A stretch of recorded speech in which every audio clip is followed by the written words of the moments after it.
Hello everyone and welcome to another new video. In today's video I'm going to show you how to add a file in Notion and it's pretty simple. So open your Notion app and in the left side corner select the page where you want to add a file and simply tap on that plus icon and type here slash and file,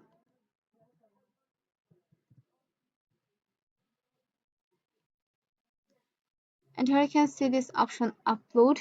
You just need to choose a file, and here you can see this condition: the maximum size per file is 5 MB. Choose a file, and from here you can choose any kind of file that you need to be added on your Notion app,